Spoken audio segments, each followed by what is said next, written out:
Louvado seja nosso Senhor Jesus Cristo. Nós vamos dar continuidade à nossa leitura de Inácio de Antioquia, padre apostólico do final do primeiro século, início do segundo século da Igreja. Estamos vendo essa carta que ele escreveu aos cidadãos, aos fiéis da igreja de Esmirna, que tinha como bispo Policarpo de Esmirna. Ele também escreve porque ele esteve ali, na comunidade de Esmirna, na sua caminhada para Roma, onde ele seria jogado no estádio, no meio das feras. Ele está já nessa caminhada em Troade, e dessa cidade ele dirige então essa carta aos habitantes de Esmirna, agradecendo a estadia e a oração e a sustentação que eles deram para a fidelidade de Inácio a não abandonar a fé, a morrer pela fé, mártir. Então, nosso 15º encontro, vamos trabalhar o capítulo 8 ao capítulo 10, muito pequenininho, mas hoje nós estamos com esse encontro de casais com Cristo, tem que dar mais disposição, mas não para não deixar de fazer a reflexão. Então, de 8 a 10. Diz Santo Inácio aos esmirnenses, sempre mantendo a unidade da igreja.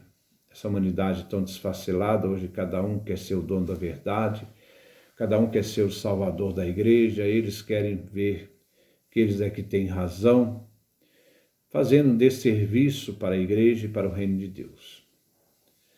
Essas vaidades pessoais, que muitas vezes são colocadas acima, talvez a contemplação seja uma forma da gente se colocar nessa realidade da vontade de Deus, e muitas vezes deixar que essas pessoas vaidosas se degladiem, porque no fundo elas estão fazendo isso mais por vaidade do que por serviço, como servos de Cristo, da igreja. Capítulo 8. Sigam todos ao bispo, como Jesus ao Pai. O bispo é sempre esse sinal de unidade. Há uma certa realidade, alguns padres falam, mas esse bispo não é o bispo da antigamente. Não, sempre mantendo a unidade. O episcopo, aquele que supervisiona a comunidade, tem a sua missão e deve ser respeitado na sua missão. Né? Já vi padre até dizer, olha, mas esse aqui não é o bispo que eu quero.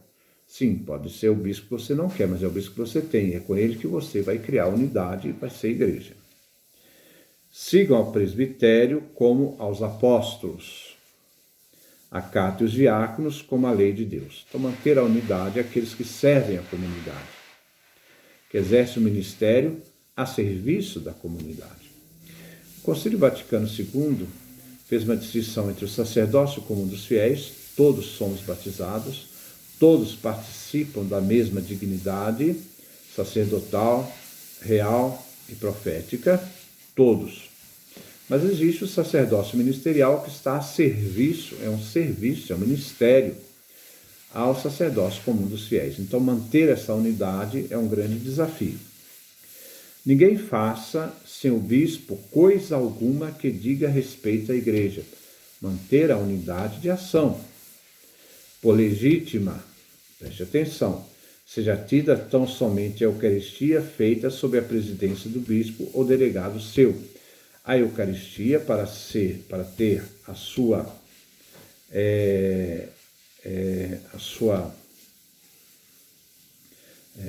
realidade de unidade, como sentido de unidade da igreja, esteja em comunhão com o bispo, né?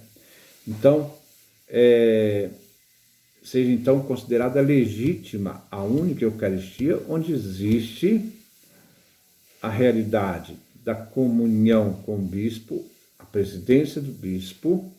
Naquele tempo não tinha esse negócio de muitas paróquias, era só uma igreja, o bispo presidia ou então delegava alguém. O padre hoje na paróquia é um delegado do bispo nas paróquias para poder exercer o ministério sacerdotal, que é um serviço à igreja. Onde quer que se apresente o bispo, a presença do bispo, ali também esteja a comunidade. A comunidade se faz presente na pessoa do bispo. Assim como a presença de Cristo Jesus, da pessoa do Cristo Jesus, também nos assegura a presença da Igreja Católica. Pela primeira vez na história, nós encontramos esse termo católico para a Igreja. Nós estamos aqui no ano 107, 108. Né? Então, são os cristãos que se chamam de Igreja Católica. Os cristãos se deram vários nomes. Eles eram chamados de irmãos, eram chamados de adeptos do caminho, eram chamados de comunhão, koinonia, né? Eram chamados de fiéis. Num determinado momento, em Antioquia, eles foram chamados de cristãos. É o nome mais impróprio aos cristãos. Porque quem deu este nome aos cristãos foram os pagãos. Então, esse nome foi dado pelos pagãos para distinguir os cristãos dos judeus. Então, a Igreja Católica esse termo é mais próprio para definir a Igreja do que a Igreja cristã. Porque a palavra cristã, embora esteja ligada a Cristo, foi dada, né? A palavra cristianismo, os adeptos de Cristo, foi dada pelos pagãos e não pelos próprios cristãos que se viam assim. Seu bispo não é permitido nem batizar, nem celebrar o ágape. Quer dizer, manter sempre essa unidade do bispo, essa unidade da igreja. A igreja perseverar nessa unidade. A riqueza da diferença jamais pode ser, em nenhum momento, negada. Mas a diferença deve trabalhar pela unidade, não pelas vaidades de cada um. Ou arrogância. Porque as pessoas falam assim, mas não quero essa igreja, quero a minha e faço do jeito que quer. Tudo, porém, o que ele aprovar será também agradável a Deus. O que o bispo aprovar vai ser agradável a Deus. Para que tudo quanto se fizer seja mais seguro e legítimo. Capítulo 9. Então, manter sempre essa unidade. No mais, é razoável voltarmos ao bom senso. Então, sempre essa atitude de temperança, de bom senso. E convertermos-nos a Deus, enquanto ainda for tempo. Aqui há uma dimensão de que nós temos uma duração e nós temos um tempo para dar a nossa resposta. Que esse tempo que nós vivemos, nós estamos vivos. Então, nós não podemos em nenhum momento perder a oportunidade de salvação que nos é proposta nesse tempo. Bom é tomarmos conhecimento de Deus. Então, tomar conhecimento de Deus e do bispo. Quem honra o bispo será também honrado por Deus. Estamos no ano 107. Que não tem nada de Constantino, aqui não tem... Não. Aqui nós temos, né, a teologia de alguém que é o terceiro bispo de Antioquia, né, o segundo depois de Pedro, terceiro de Antioquia. Quem faz algo às ocultas do bispo, presta culto ao diabo. Que tudo redunde em graça a vosso favor. Pois, bem mereceis. Vós me confortastes de toda maneira e Jesus Cristo a vós. As provas de carinho que me seguiram, então, o pessoal de Esmirna que acolheu Inácio prisioneiro, aquelas pessoas do Império, aqueles soldados que faziam também sofrer muito naquela caminhada, essa presença da comunidade foi fundamental naquele momento difícil que estava passando naquele momento, difícil não, naquele momento desafiador que estava passando Inácio. Não existe dificuldade para os cristãos. Isto é, as provas de carinho que me seguiram, presente, estivesse eu ou ausente, né? Isto é, quando Inácio estava presente, eles demonstraram carinho. Quando Inácio não estava mais presente, estava ausente, eles continuaram demonstrando carinho. Que Deus seja paga por cujo amor tudo suportais. Nós temos um desafio a ser enfrentado. Desafios vêm através, né, de várias realidades que nos são colocadas diante, inclusive que nos fazem sofrer. Nós somos chamados a encontrar, sustentados na fé, motivações para superar esses desafios. O desafio da fé. Vamos lá. Que Deus seja paga. Então, Deus lhe pague. É uma expressão antiga. Então, Inácio está falando, Deus pague a vocês, por cujo amor tudo suportais, pelo que também haveis de chegar a possuí-lo. Capítulo 10.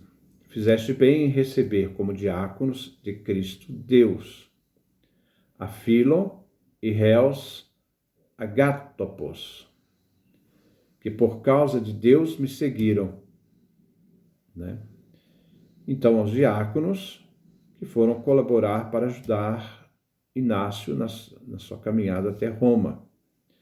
Agradecem eles, os diáconos, ao Senhor por vós, por ter consentido que eles fossem acompanhar Inácio, porque os confortastes de toda sorte, pelo fato de permitir que esses diáconos deixassem a sua igreja para fazer essa obra de caridade de acompanhar Inácio. Nada disso se perderá para vós. O fato de deixar esses diáconos ir a serviço de Inácio não vai ser uma perda para a comunidade, no caso aqui, de Esmirna. Dou-vos como preço de resgate meu espírito. Então, já que eles estão acompanhando Inácio, que Inácio seja o preço do resgate daqueles que foram confiados para ajudar Inácio nessa viagem. Então, dou-vos como preço de resgate meu espírito e minhas algemas. Ele só pode dar a sua realidade espiritual, a sua vida espiritual, aquilo que ele é e as algemas que ele traz. Que vós não desprezastes, em nenhum momento ele foi desprezado pela comunidade de Esmirna, mas foi acolhido, mesmo sabendo que ele estava prisioneiro. Né? Não foi a prisão que impediu que ele estivesse assistindo Inácio, porque ele sabia que Inácio era um homem justo, era um homem cristão, e naquela injustiça estava sendo condenado à morte, estava indo para Roma para morrer. De que também não vos envergonhastes. Jesus Cristo também de vós não se envergonhará. Eles não envergonharam de Inácio, mas também Jesus não vai envergonhar deles, da comunidade de Esmirna. Ele que é a fé perfeita. Jesus é nossa fé perfeita. E essa fé que nos dá motivação para vencer os desafios que nos são propostos. Desafios mais duros, como Inácio, que vai ser morto pela fé. Esse desafio jamais não nos fará acovardar diante das realidades que temos que enfrentar, porque aquele que nos sustenta é maior. Ele que nos faz enfrentar todas essas realidades que nos são colocadas como desafios para serem superados. Porque o nosso objetivo maior é a eternidade, não é este mundo. Aqui é um mundo de vaidades, de apego. Aqui é um mundo onde as pessoas sofrem por serem apegadas, por serem vaidosas, arrogantes, porque elas não entenderam o verdadeiro sentido da vida. Que Deus nos dê a sua graça, a sua bênção, a sua face resplandeça sobre nós.